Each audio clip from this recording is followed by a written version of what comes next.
दोस्तों 22 जनवरी 2025 का दिन था। समय था शाम के समय, हुआ होगा शाम को करीब 4:43 का।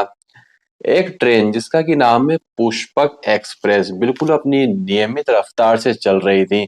इसी बीच में क्या होता है कि ट्रेन एक स्टेशन के पहले रुक जाती है, जिसका कि स्टेशन का नाम होता है मनावड़। रेलवे स्टेशन के ठीक कुछ समय पहले रुक जाती है। उस ट्रेन में ही सफर कर रहे थे उत्तर प्रदेश के गोमती नगर के राजीव कुमार। अब जाहिर सी बात है, ट्रेन हमने भी ट्रेन में अगर आपने हमने यात्रा करते हैं और कहीं पर बीच में अगर ट्रेन रुकती है तो लोग बाहर झांक कर देखते हैं कि आखिर हुआ क्या है। ना तो कोई रेलवे स्टेशन है, आखिर ये ट्रेन रुकी क्यों है।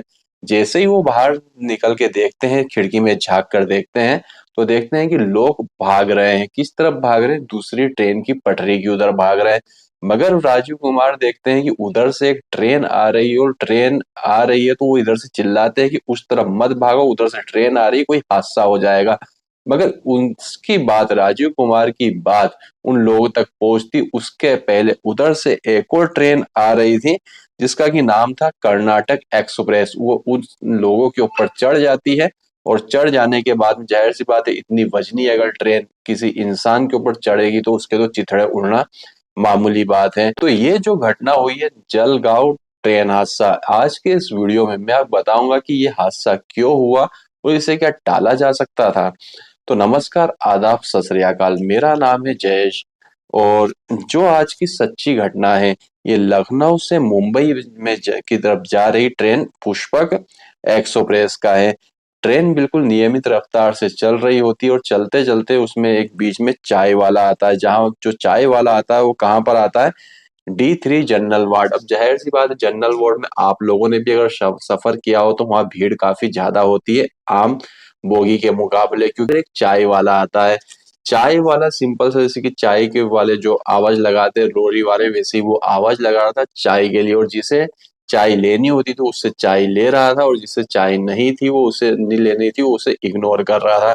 इसी बीच में ऊपर की तरफ की बोगी में बैठे हुए दो लड़के, जैसे कि जो जनरल वार्ड में होती है, एक नीचे सीट होती है, एक ऊपर होती है, तो दो लड़के वहां पर बैठे हुए थे। दो उसमें से एक का नाम था उदल, दूसरे का नाम था विजय।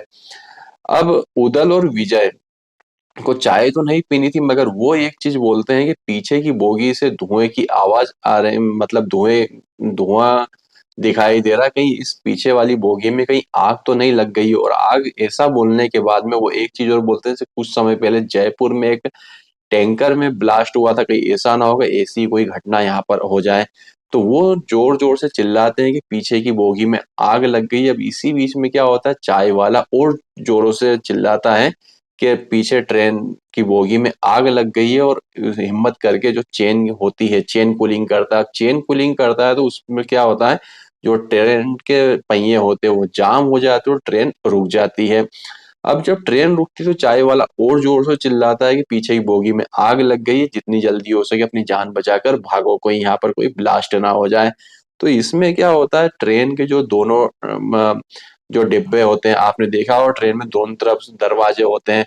तो कुछ लोग दरवाजे के इस तरफ उतरते हैं, जिसमें कि एक छोटा सा पुलिया होता है। पुलिया इतना बड़ा नहीं होता, आराम से उसे कूद के नीचे उतरा जा सकता है।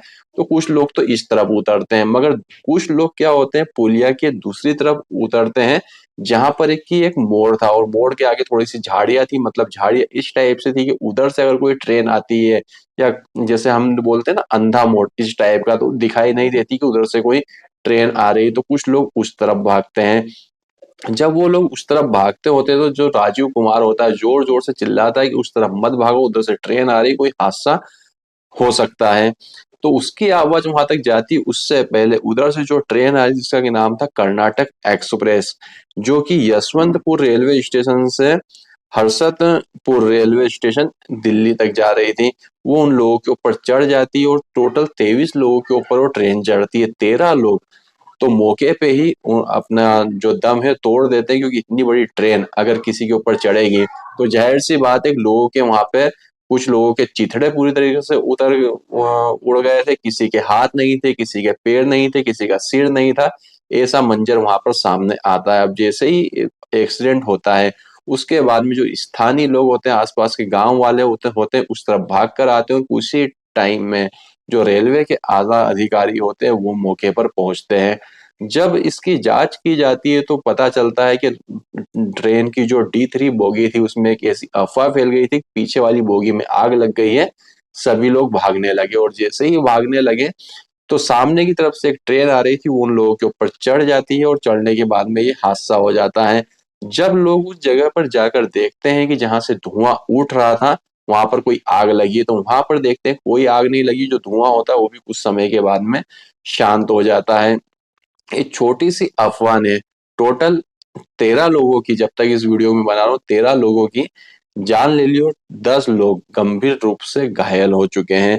अब ये जो घटना हुई उसके करीब 15 से 20 मिनट में जो पुष्पक एक्सप्रेस है जिसे कि अपने गंतव्य की तरफ जाना था उसे भी रवाना कर दिया जाता है, और जो कर्नाटक एक्सप्रेस होती है वो भी अपने गंतव्य की तरफ पहुंच जाती है। अब इसकी पूरी घटना की जो अ, घटना के बाद में जो रेलवे है उसने मृतकों को 1.5 लाख रुपए, जो गंभीर रूप से घायल है उन्हें 50,000 रुपए और जो नॉर्मल घायल है उन्हें 5,000 रुपए देने की घोषणा की है, मतलब अनुदान राशि। और जो महाराष्ट्र गवर्नमेंट है उन्होंने 5 लाख रुपए मृतकों को और जो घायल है उनका पूरा इलाज महाराष्ट्र सरकार की तरफ से होने वाला जब तक उनका इलाज चलेगा।